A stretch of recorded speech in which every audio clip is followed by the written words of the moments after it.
Imagine waking up tomorrow with $1 million in your bank account. What would you do? Buy a nice house, a luxury car. Maybe take that dream vacation you've been planning? Now, hold that thought. Because if you think $1 million is impressive today, let me take you back to the year 1900, when that same amount of money could make you one of the most powerful people in America. Picture this. It's the dawn of the 20th century. Horse-drawn carriages still crowd the streets of New York City. The Wright brothers haven't even flown their first airplane yet. There's no television, no internet, no smartphones.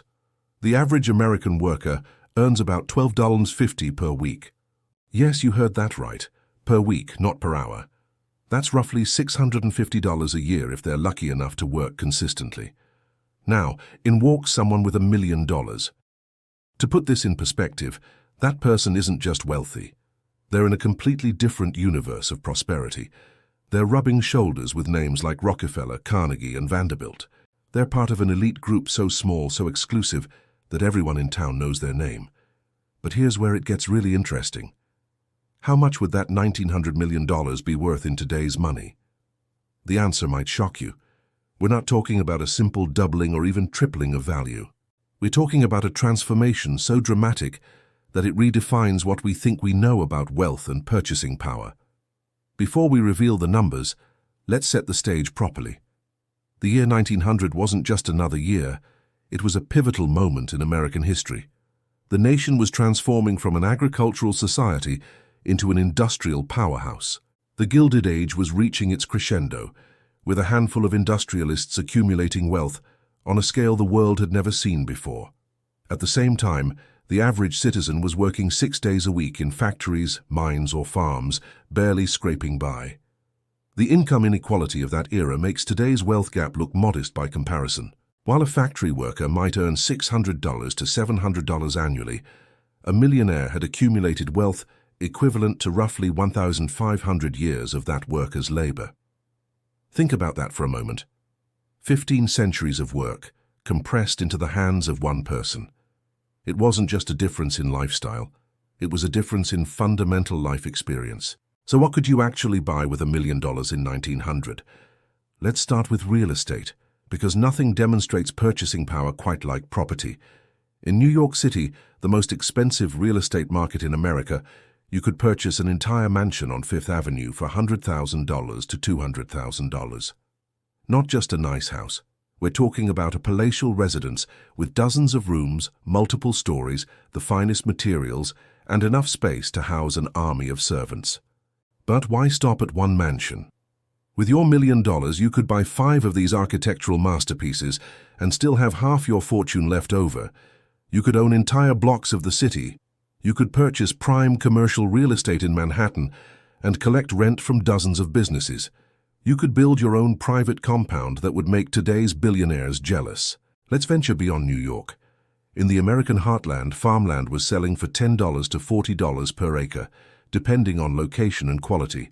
With $1 million, you could purchase between 25,000 and 100,000 acres of prime agricultural land. To put that in perspective, that's somewhere between 39 and 156 square miles of property. You wouldn't just be a landowner. You'd be a feudal lord presiding over a territory larger than many European principalities. Now let's talk about the cost of living, because this is where things get truly mind-bending. A loaf of bread cost about 5 cents. A dozen eggs, 20 cents. A pound of coffee was 15 cents. A nice restaurant dinner, and we're talking about a proper multi-course meal at a fine establishment, might set you back 50 cents to $1. With $1 million, you could eat 3 lavish meals a day at the finest restaurants for over 900 years without running out of money. Of course, that doesn't account for the minor inconvenience of human mortality, but you get the point. Transportation costs were equally astonishing by today's standards. A horse, which was the primary mode of personal transportation, but perhaps you're more interested in the cutting-edge technology of the era. A brand-new automobile, one of those newfangled horseless carriages that were just beginning to appear on American roads, cost about $600 to $1,000 for a basic model. What about building a business empire? The opportunities were staggering. You could open a factory for $50,000 to $100,000, fully equipped and staffed. With $1 million, You could establish a diversified industrial empire spanning multiple cities and industries. You could compete directly with the great industrialists of the age. The barriers to entry weren't just lower, they were a fraction of what they are today. Consider the human labor aspect, which reveals perhaps the most stark contrast with our modern era. A skilled factory worker earned about $2 to $3 per day. A domestic servant might earn $3 to $5 per week, plus room and board.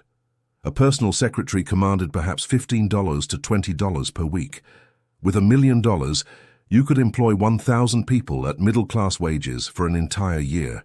You could build a personal staff of 50 people, cooks, maids, gardeners, drivers, secretaries, tutors for your children, and maintain them in comfort for decades without making a dent in your principal. Now for the moment you've been waiting for. What is a $1,900 million actually worth in today's currency? Based on standard inflation calculations and consumer price index data, $1 million from 1900 equals approximately $35 to $37 million in 2024 dollars. But here's where conventional inflation calculators fall desperately short of telling the real story, because they're measuring the wrong thing entirely. Those inflation numbers calculate what economists call nominal purchasing power, essentially tracking the price of a standardized basket of consumer goods over time, but this approach misses the forest for the trees. It doesn't account for the massive changes in what money can actually do, what's available to purchase, or how society has fundamentally transformed. The true purchasing power of $1,900, when you factor in relative wealth, economic position, and social influence, is closer to $100 to $150 million in today's terms, and even that might be conservative. Why such a dramatic difference? Let's dig deeper into the economic realities of the Gilded Age to understand what being a millionaire truly meant in 1900. First, understand the rarity of millionaires themselves. In a nation of approximately 76 million people, there were only about 4,000 millionaires in the entire United States. That's roughly 1 millionaire for every 19,000 people. Today, there are over 20 million millionaires in America out of a population of 335 million. That's about 1 in 17 people. Do the math on the rarity factor alone, and you'll see that being a millionaire in 1900 was approximately 100 times more exclusive than being a millionaire today. You weren't just wealthy. You were part of a tiny elite that wielded disproportionate economic and political power. Your wealth didn't just buy you things, it bought you influence, access, and control over entire industries and communities. The industrial landscape of 1900 provides crucial context. This was the tail end of the Gilded Age, an era named ironically by Mark Twain to suggest a thin layer of gold covering deeper societal problems. The names that dominated this era have become synonymous with extreme wealth. John D. Rockefeller controlled 90% of America's oil refining capacity. Andrew Carnegie's steel empire produced more steel than all of Great Britain. J.P. Morgan wielded such financial power that he single-handedly bailed out the U.S. Treasury during the Panic of 1907. These titans weren't just wealthy by the standards of their time, they accumulated fortunes that, adjusted for economic scale, dwarfed today's billionaires. Rockefeller's wealth at its peak represented nearly 2% of America's entire GDP. To put that in perspective, someone would need to be worth approximately $500 billion today to hold equivalent economic weight. Even Jeff Bezos and Elon Musk at their wealthiest haven't approached that level of concentrated economic power. But here's what makes the 1900 millionaire so fascinating. You didn't need to be Rockefeller or Carnegie to live like royalty. With your $1 million, you occupied a sweet spot in the wealth hierarchy. You had enough money to live in extraordinary luxury, but you weren't so wealthy that you attracted the kind of public scrutiny and political pressure that the mega-industrialists faced. You could be a major fish in a substantial pond, perhaps the wealthiest person in your city or region, without the burdens that came with being a household name. Let's explore what this meant in practical terms. Education, which today represents one of the largest expenses for American families, was remarkably inexpensive. Harvard University's tuition in 1900 was $150 per year. Room and board might add another $200 to $300 annually. For less than $500 per year, you could provide your child with an Ivy League education, the absolute pinnacle of academic achievement available in America. With $1 million, you could send 100 children through 4 years of Harvard and still have $800,000 remaining. You could endow an entire scholarship fund that would educate generations of students in perpetuity. Healthcare presents another striking contrast. A doctor's house call cost about 2 to 5s. A hospital stay ran about 7 per week, including meals and nursing care. Major surgery might cost $100 to $200. With $1 million, you could afford the finest medical care available for your entire extended family for multiple lifetimes. The communications infrastructure of 1900 was primitive by our standards, but represented cutting-edge technology for the era. A telephone line to your home, still a luxury that few possessed, cost about $5 per month. A telegram, the fastest form of long-distance communication, cost about 25 cents for 10 words. Even long-distance telephone calls, which were extraordinarily expensive relative to local service, cost about $5 for a 3-minute call from New York to Chicago. With your $1 million fortune, communication costs were essentially negligible. You could make daily long-distance calls to anywhere in the country for the rest of your life without noticing the expense. Entertainment and culture were similarly accessible to the wealthy, but the scale was completely different. The best theater seat in New York City cost about $2. A season subscription to the opera might run $50 to $100. Travel represents one of the most interesting comparisons because both the cost and the nature of travel were so different. A first-class ticket on a transatlantic steamship from New York to Europe cost about $150 to $200. The journey took 5 to 7 days and represented the height of luxury travel, with fine dining, elegant accommodations, and sophisticated entertainment. A cross-country train journey in a luxurious Pullman sleeping car cost about $75 to $100. With $1 million, you could travel the world continuously in first-class style for decades. You could make the grand tour of Europe annually, spending months abroad in the finest hotels, dining at the best restaurants, and never worrying about the cost. Now let's paint a complete picture of what your daily life would look like as a 1900 millionaire, because the numbers alone don't capture the full experience. Your lifestyle wouldn't just be comfortable, it would be fundamentally different from 99.99% of the population in ways that are hard to imagine from our modern perspective. Your day would begin in your mansion, likely located in the most prestigious neighborhood of whatever city you called home. This wouldn't be a suburban McMansion. We're talking about a genuine architectural statement designed by a prominent architect. The house would feature 20 to 40 rooms spread across multiple floors, with soaring ceilings, imported materials, and craftsmanship that would be prohibitively expensive today. Hand-carved woodwork, marble fireplaces, stained glass windows, and ornate plasterwork would adorn every room. Your household staff would number at least 12 people, possibly many more. A butler managed the male servants and handled the wine cellar, formal service, and guest reception. A housekeeper supervised the female staff and managed the household's day-to-day operations. Multiple maids handled cleaning, laundry, and chamber service. A cook and kitchen staff prepared elaborate multi-course meals. A coachman or driver maintained your vehicles and horses. Gardeners and groundskeepers maintained your property. Perhaps a private secretary managed your correspondence, appointments, and business affairs. A lady's maid attended to your wife's wardrobe and personal needs. A governess or tutor educated your children at home. This small army of servants wasn't a luxury or an indulgence. It was expected for someone of your station.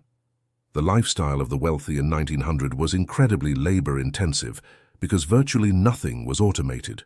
There were no washing machines, dishwashers, vacuum cleaners, or any of the appliances we take for granted today. Everything required human labor. But here's the key. This labor was affordable. Your entire household staff might cost you $3,000 to $5,000 per year, less than 0.5% of your capital, or a fraction of the investment income your $1 million generated. Speaking of investment income, let's talk about how your wealth would generate more wealth. In 1900, You could invest in high-grade bonds and securities that paid 4 to 6% interest annually, with relatively low risk. A conservative investment portfolio would generate $40,000 to $60,000 per year without touching your principal. Remember, the average worker earned $650 per year. Your passive income, the money that simply appeared in your account while you slept, was equal to the lifetime earnings of 60 to 90 average workers. You could live an extraordinarily lavish lifestyle on just the interest, never spending your principal, and still pass on your entire million-dollar fortune to your heirs. Your wardrobe would be extensive and custom-made.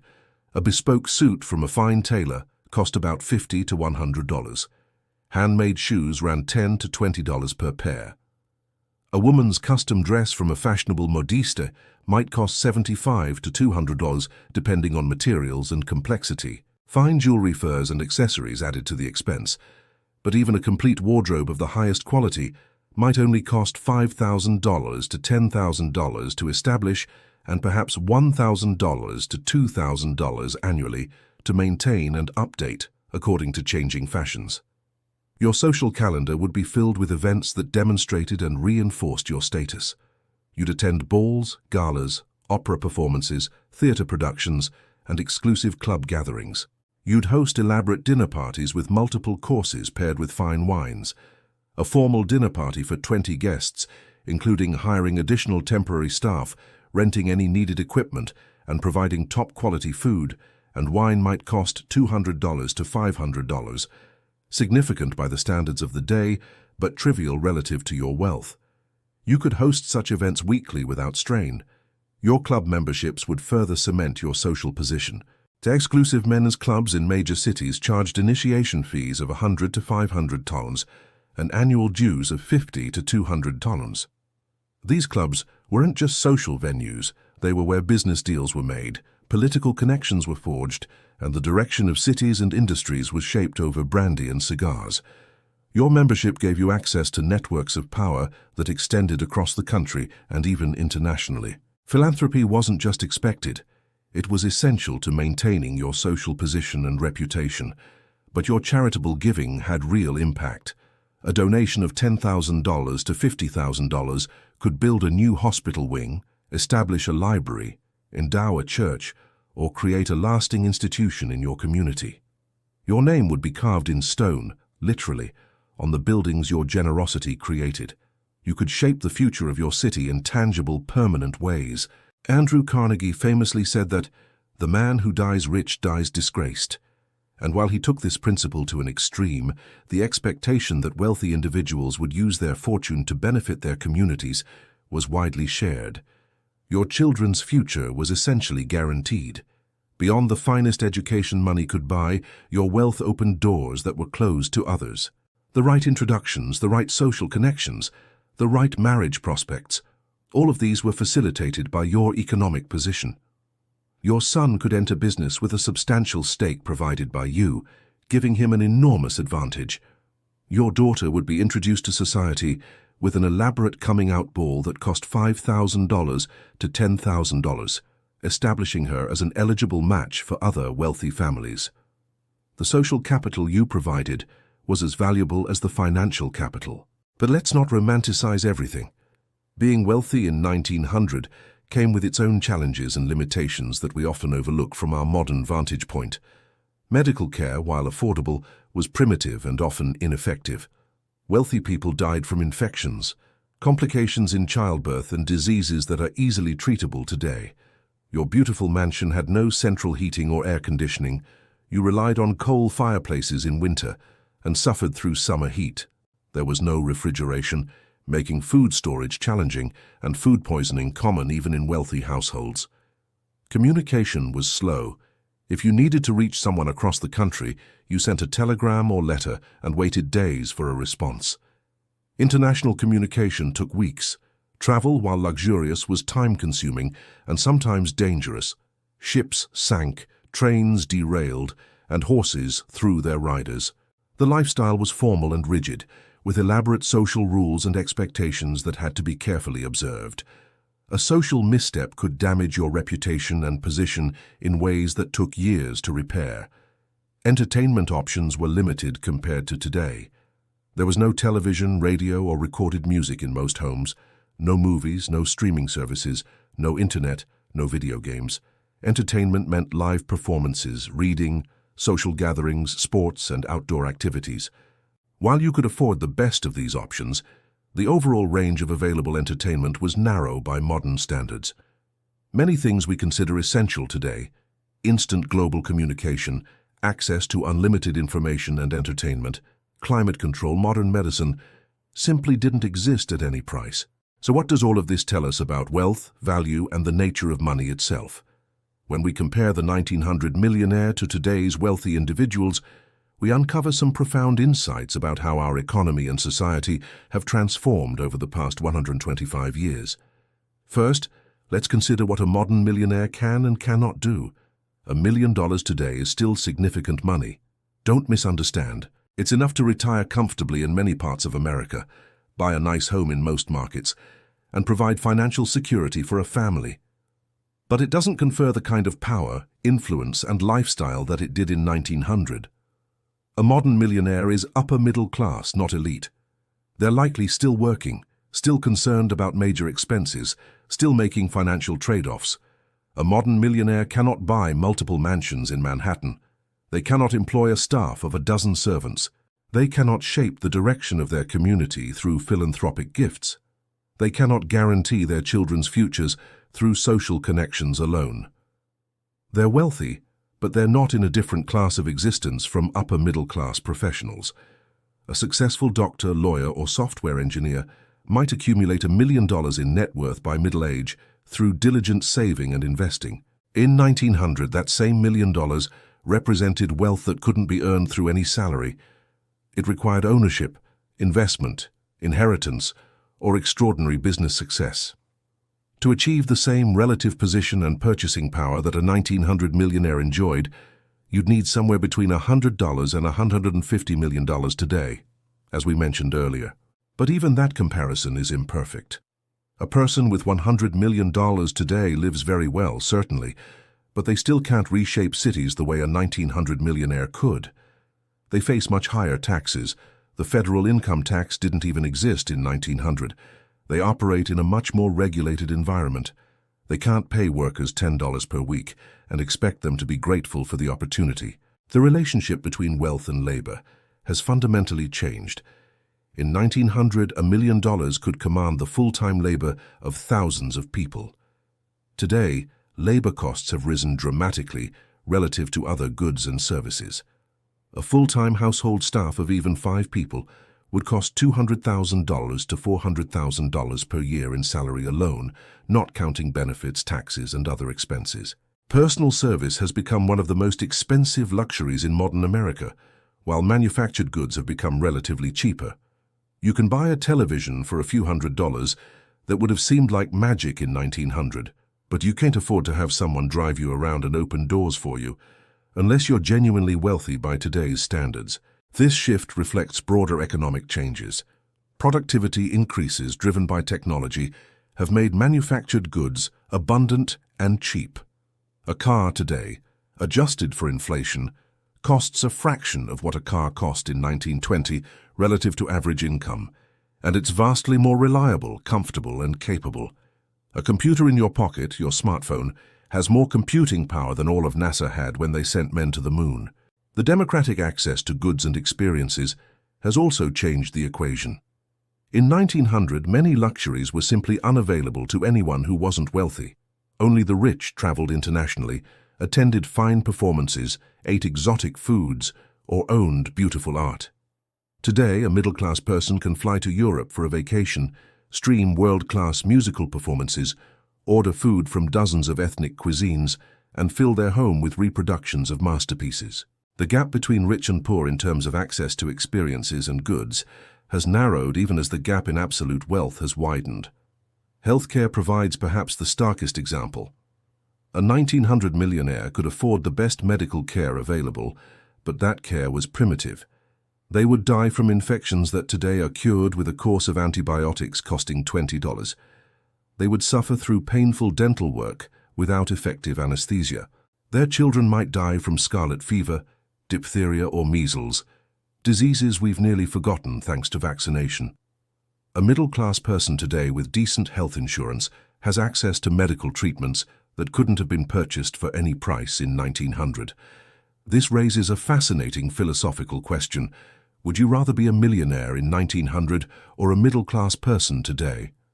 The 1900 millionaire has servants, mansions, social prestige, and enormous relative wealth. The modern middle-class person has antibiotics, air conditioning, instant global communication, unlimited entertainment, safe cars, and a life expectancy 30 years longer. They have access to the sum total of human knowledge in their pocket.